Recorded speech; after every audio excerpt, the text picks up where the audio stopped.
Direto da redação. Vamos agora a Brasília, porque o Supremo Tribunal Federal está discutindo lá um tema muito importante, que é a questão do impacto da reforma tributária sobre benefícios de autistas. A lei complementar que estabelece ali a reforma tributária, ela traz no bojo dela algumas restrições, alguns cortes. E entre os cortes que essa lei complementar ela traz, é o corte de benefícios para autistas no chamado grau 1, no nível 1. Então essa discussão está no Supremo Tribunal Federal e ela desperta um debate muito grande entre especialistas sobre esse tema. Você vai conferir que tem um artigo aí no Portal Viu, de autoria da psicóloga Caroline Barbosa, e ela traz esse tema assim de forma muito, de forma muito pertinente. E por que isso é preocupante? Porque uma coisa é juridicamente você interpretar o que é o autismo no grau 1, nível 2, nível 3. Outra coisa é a reação do paciente, outra coisa é o que o especialista fala, que lidar com essa doença e que conhece como as reações desses pacientes. Então, sabe assim dimensionar exatamente o impacto dessa medida. Eu vou ler um trechinho do artigo aqui, porque eu acho que eu tenho aqui. Deixa eu só ler um trechinho do artigo, para a gente dar uma pontuada aqui melhor. Deixa eu achar o artigo. Põe ele na tela aí, o artigo, por favor. Está aqui o artigo. O artigo é intitulado STF Autismo, quando a condição precisa ser visível para ser reconhecida. É o que você está conferindo agora aí. Eu estou abrindo aqui no mobile aqui e vou dar uma lida, só uma pontuada aqui no primeiro parágrafo, pelo menos. A discussão sobre a exclusão de autistas nível 1 de benefícios fiscais reacende uma lógica perigosa, a de que só merece o suporte quem aparenta sofrer o suficiente. O que acontecia, para você entender certinho? O autista, ele tinha direito a, como por exemplo, o pai do autista compra carro, ele tinha uma isenção, ele comprava o carro mais barato, ele tinha uma série de benefícios, justamente porque o custo, o gasto, o acompanhamento do autista, ele implica em gasto no orçamento familiar. Então era uma compensação que a pessoa, que o parente, né, que o familiar tinha. E o artigo da Caroline destaca aqui no primeiro parágrafo: a discussão sobre a possibilidade de exclusão de autistas nível 1 de benefícios fiscais, como a isenção na compra de veículos, revela mais do que um debate tributário. Ela expõe uma lógica social perigosa, a ideia de que só merece o suporte quem demonstra sofrimento visível. Eu já estou aqui, ou nós já estamos aqui recebendo no Estúdio Rio Digital a psicóloga Caroline Barbosa, para a gente desdobrar um pouquinho esse tema aqui, porque ele é muito pertinente, mais uma vez repetindo, porque está em discussão no Supremo Tribunal Federal. Sim. Caroline Barbosa, bom dia. Bom dia a todos. Bom dia. Prazer estar aqui, trazendo esse assunto tão importante que não pode passar despercebido, né? Estão criando uma hierarquia do sofrimento, infelizmente. Como é que seria isso? Olha só, o que é o autista em nível 1, nível 2, nível 3, esse nivelamento de autismo, e por que essa lógica de estabelecer, achar que o autista de nível 1, ele não estaria incluso nessa lei complementar do gozo de benefícios fiscais? O nível nada mais é que o suporte que aquele indivíduo vai precisar. Então, um autista de nível 1, ele não vai precisar do suporte que o autista do nível 2, do nível 3 e assim por diante. Mas você olhar para aquele indivíduo de nível 1 de suporte e olhar de uma forma como se fosse uma coisa leve, é uma ignorância. E eu entendo que quem não é da área pode não entender, mas não é isso. A gente não pode tratar o espectro de uma forma como se fosse algo visível. A gente não precisa escrachar esse sofrimento, porque às vezes esse sofrimento não vai estar ali perceptível. A gente tem estudos internacionais que mostram claramente mulheres autistas de nível 1 de suporte, que não têm nenhuma deficiência intelectual, elas são mais suscetíveis à violência sexual.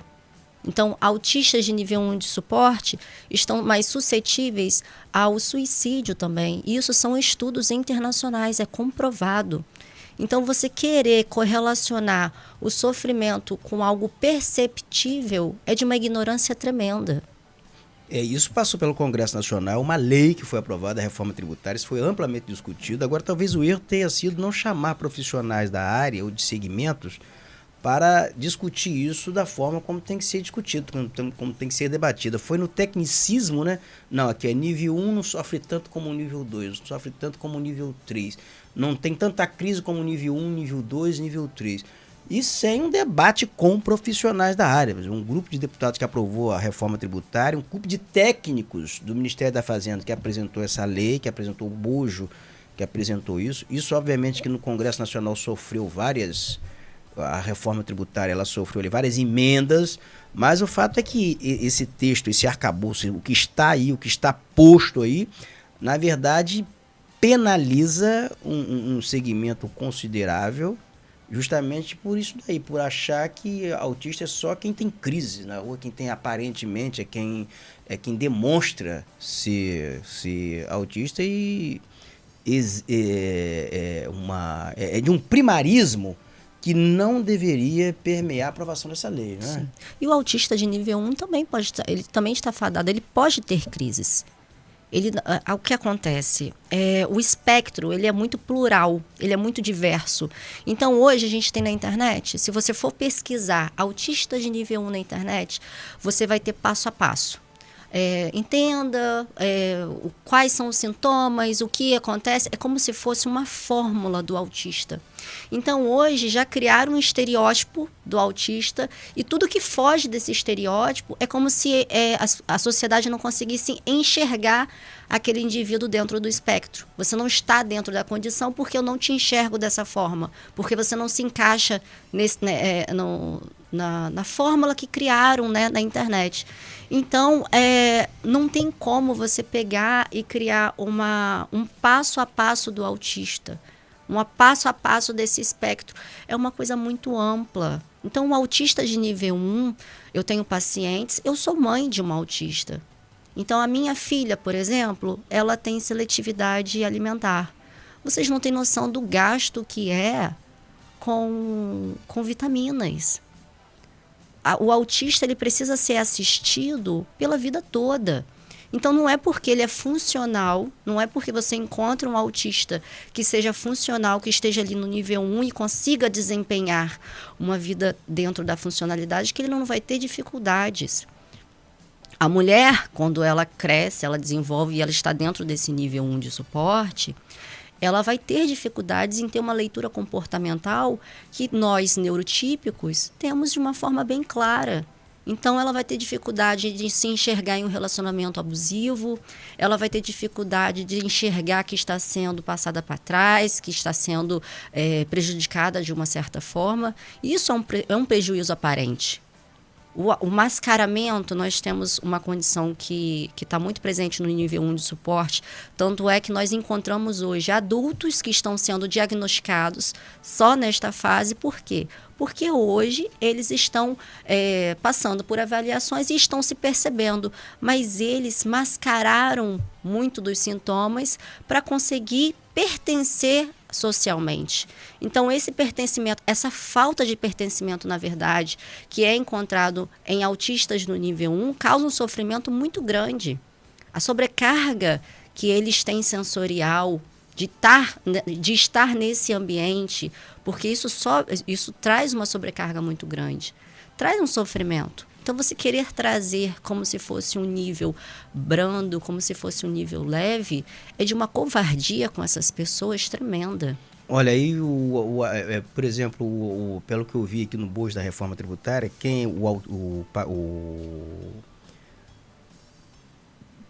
o autista, ele tinha uma isenção de impostos ali, ao carro até de R$200 mil, ele tinha isenção de impostos. Né? Então, são coisas que podem ter reflexo na renda familiar.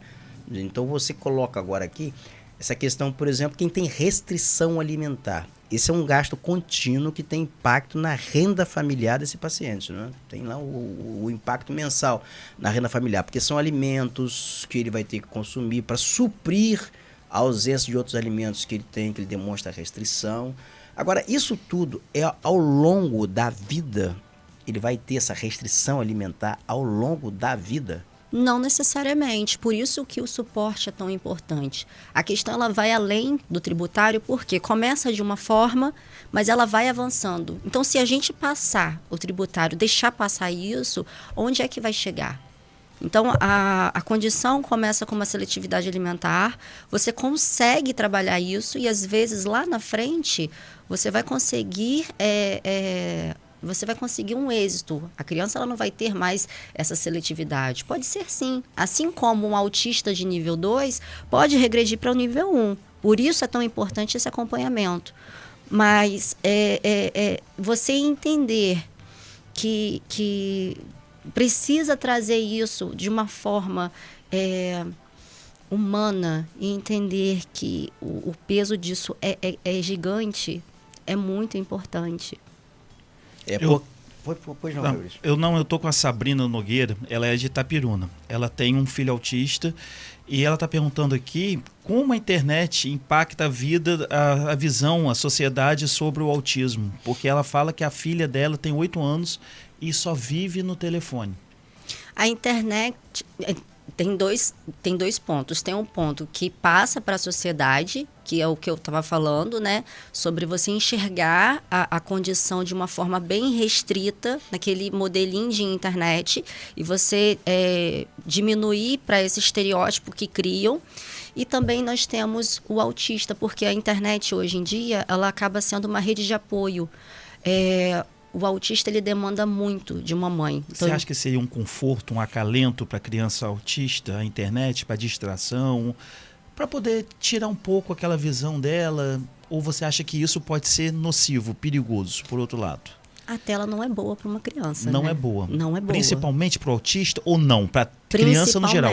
Principalmente o autista, para uma criança já é difícil. Sim. Mas para o autista, tudo que traz de impacto para o autista, infelizmente, o peso vai ser maior. Então, nós temos a adolescência, a fase da criança, pré-adolescência e adolescência. Então, se essa fase da puberdade, a fase hormonal já é difícil para uma criança atípica, vai ser muito mais difícil para uma criança neuroatípica. O funcionamento cerebral dessas crianças ela é diferente. O funcionamento biológico dessas crianças são diferentes. Então, se a tecnologia ela tem um impacto muito grande em um neurotípico, ele vai ser muito maior em um neuroatípico. Mas eu entendo que é uma rede de apoio e que nem todo mundo consegue tirar a tela e estar ali com aquela criança presencialmente. Então, a gente tem que equilibrar o máximo possível. E tem também a criança, ela tende a ter um hiperfoco, né? A criança que é autista, né? Ela pode focar muito na questão da tela, pode criar uma dependência em relação à tela, computador. Eu já vi, eu não sei se procede porque eu não sou um técnico da área, mas eu já vi, por exemplo, pessoas tendo crises com os pais porque tirou o telefone. Sim, já viu tem isso? muitos Vídeos, as pessoas não... É uma agressividade, é uma abstinência. Abstinência. Você tira a tela, você cria uma abstinência. E é importante dizer que isso não é comum só na adolescência, nem na fase infantil. Isso é presente também na fase adulta. Se você fica sem o telefone, tem muitas pessoas que falam que só de estar sem o telefone já ficam mais ansiosas. Você tem que estar segurando o telefone de alguma forma. Só o segurar já te traz uma tranquilidade. Já virou um vício, né? Já existe hoje um tratamento para as pessoas que têm esse pânico em perder o celular, que é chamado, a patologia, tem um nome, é a nanofobia. Sim. Não é isso? Tem que tratar. Nanofobia. Alguém, por exemplo, você perdeu o celular, você fica desesperado, meu Deus, onde está meu celular, minha vida? Parece que você perdeu a vida. Então já tem um tratamento, já tem essa patologia. E já se fala também no momento de desconexão. Você se desconectar da vida virtual, ficar só voltar ao mundo físico. Porque há uma dependência. Você é mais acompanhado pelo seu celular do que propriamente qualquer coisa na vida, até pela família, né? Exatamente. É interessante, indo para o assunto do telefone... E eu quero falar sobre isso também, mas vamos embora. É interessante porque hoje a rede social, a gente acha que é muito ligado ao telefone apenas. E eu já acho que vai além. Nós já estamos conectados, nós já fazemos tudo pelo telefone, pela tecnologia. Então, a gente tem que entender que, socialmente, ela já está incorporada. Então, hoje, por que é tão difícil a gente desapegar da rede social? Eles condicionaram a sociedade. A gente tem um professor, que é o Skinner, e o que ele fazia? Ele condicionava ratos, ele condicionava bichos. Ele ensinava um rato a apertar alavancas para comer. Então, ele fez isso. Toda vez que o rato apertava uma alavanca, ele dava um alimento. Apertava uma alavanca, dava alimento. Então, o que o rato aprendeu? Toda vez que ele queria um alimento, era só apertar a alavanca. Ele ensinou um rato a fazer isso. Onde chega a internet? Toda vez que a gente posta alguma coisa, a gente tem um like. Toda vez que a gente posta alguma coisa, a gente tem um comentário. Então, nós fomos condicionados... Fica naquela expectativa a estar sempre de ficar... conectados, a estar sempre ali. Então, nós já estamos condicionados a isso. É muito interessante. É muito interessante, sim. E você veja... o que e pega no ponto mais sensível do ser humano, a vaidade. O que era, por exemplo, a mídia impressa? O que era colunismo social? Vaidade. Status, né? Vai aparecer na coluna tal, olha, todo Sim, mundo falando coluna social, vou aparecer na coluna social. Exato. Então, o que te traz as redes sociais? Um colunismo social amplificado. São os likes, olha, estou sendo visto, olha, estou sendo visto, olha, estou sendo olhado, olha, tem tantas curtidas. Então, envolve negócios também, vai te validando.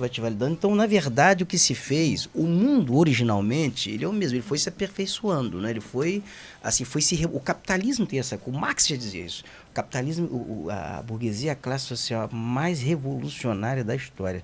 Porque revolucionou tudo, você revolucionou tecnologicamente, isso tudo é fruto dessa revolução industrial, revolução tecnológica, e ela vai nos pontos sensíveis.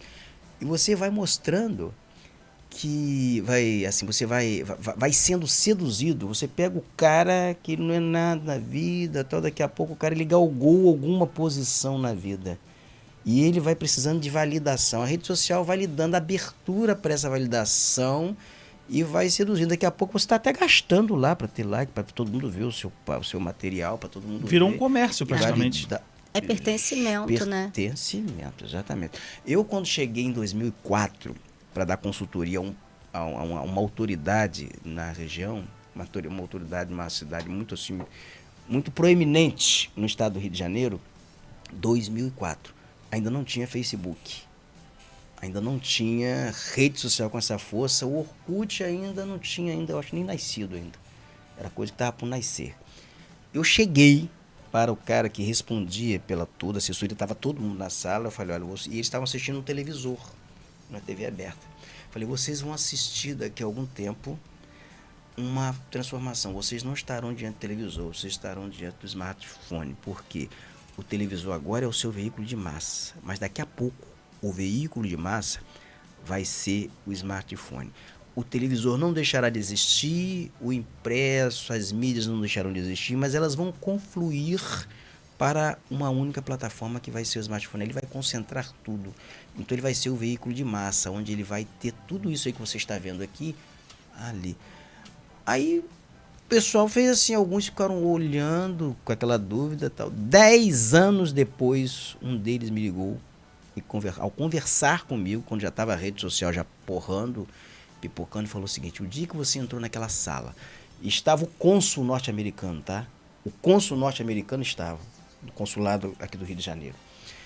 Que você entrou na sala, diante daquelas autoridades falando que o smartphone seria o veículo de massa, eu tive vontade de botar uma camisa de força e te internar no hospício mais próximo.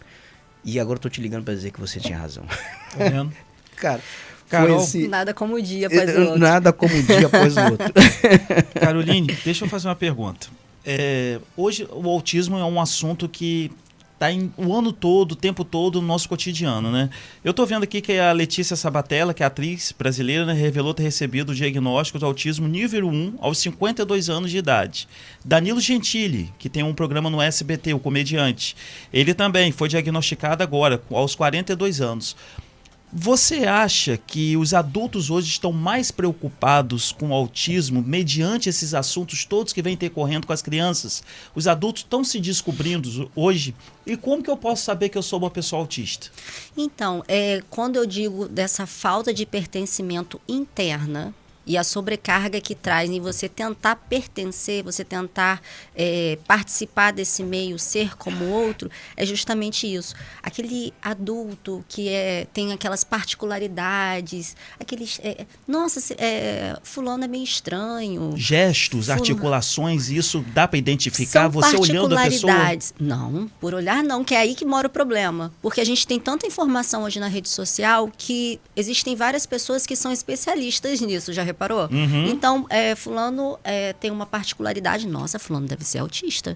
Exatamente. Fulano não, mas ele não olha nos meus olhos, e isso é um sintoma do autismo. E as pessoas, elas estão cercadas de certezas.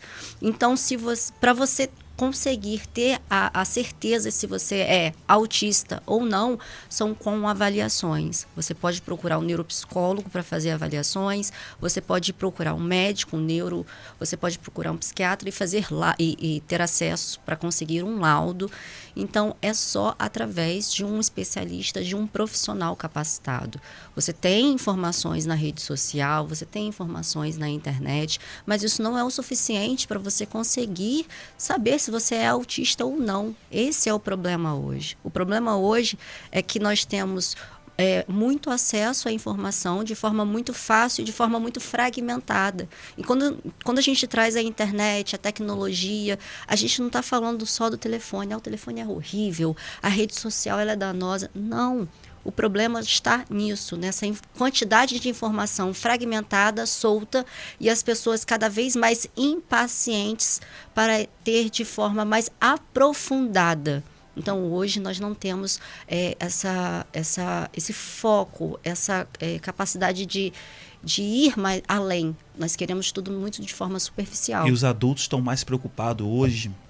Dá para ter uma noção que os adultos estão mais preocupados hoje por conta dos filhos, dos parentes, dos conhecidos nessa situação? Os adultos hoje estão mais interessados em saber? As pessoas querem entender. Então, hoje nós temos pessoas que querem entender, querem saber, muitas pessoas querem mesmo uma direção. Então, você tem pessoas que estão no espectro e nunca se encontraram, nunca se entenderam, e quando tem esse laudo, quando conseguem descobrir que estão no espectro, elas choram muitas das vezes, porque entendem muitas coisas que não entendiam na fase da infância. Gente, o sofrimento de uma criança que precisa, que a sociedade diz, né, que precisa se comportar de uma forma e não consegue. As explosões que muitos dos autistas, eles têm no decorrer de situações e não conseguem controlar seus impulsos, a dor que isso traz no indivíduo é gigante. Imagino. Então, quando você tem uma resposta para isso, então é por isso que eu fui assim, é por isso que eu agi assim, é por isso que eu sou assim. É libertador também. Parabéns, excelente, doutora Caroline, aqui escreve aqui a Tânia Teixeira.